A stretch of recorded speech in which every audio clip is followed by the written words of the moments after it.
Good morning. Thank you for taking the time to watch this video.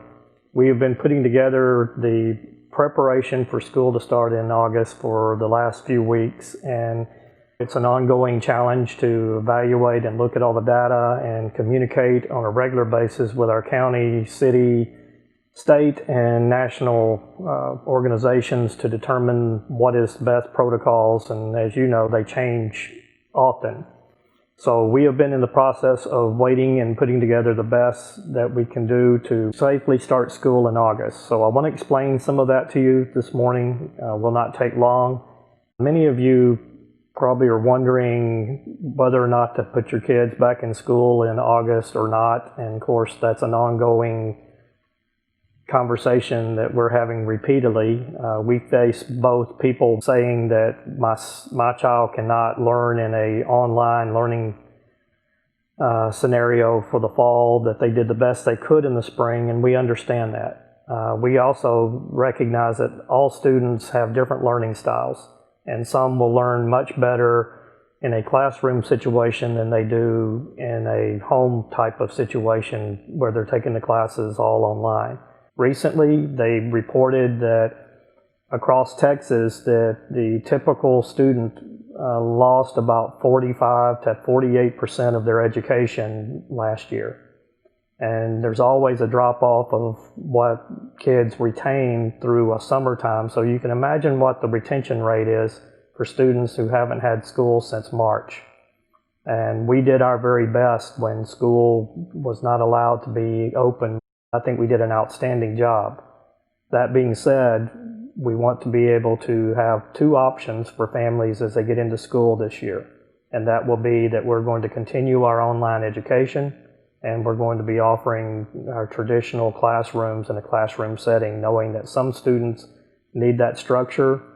We also know that this has stressed out a lot of families in terms of what do I do? I had a family the other day call me and said, if you don't have school up there this fall, we're going to be faced with the dilemma of having one of us have to quit our job because we can't leave our kids home and also do their education and it all work. And then there are some students that may need to be closely kept at home during this time period.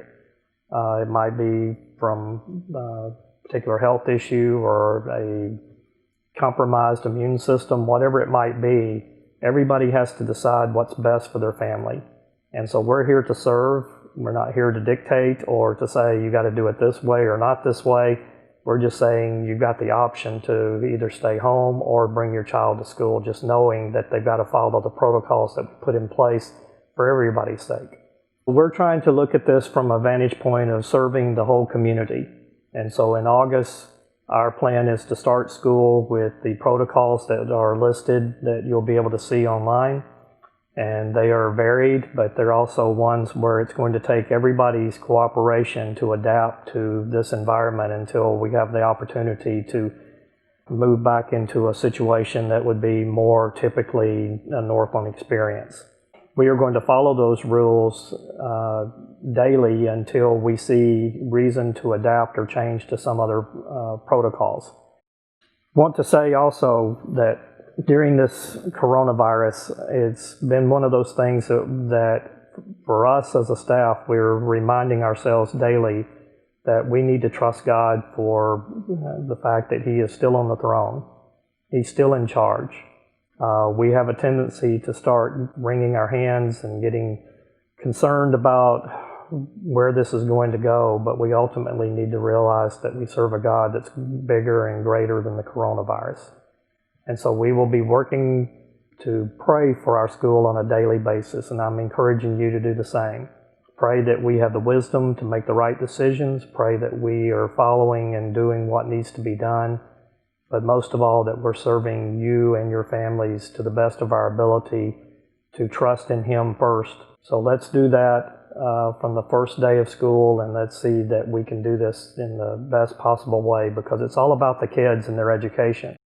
We're here first and foremost to make sure the students at Northland Christian School get the education they deserve.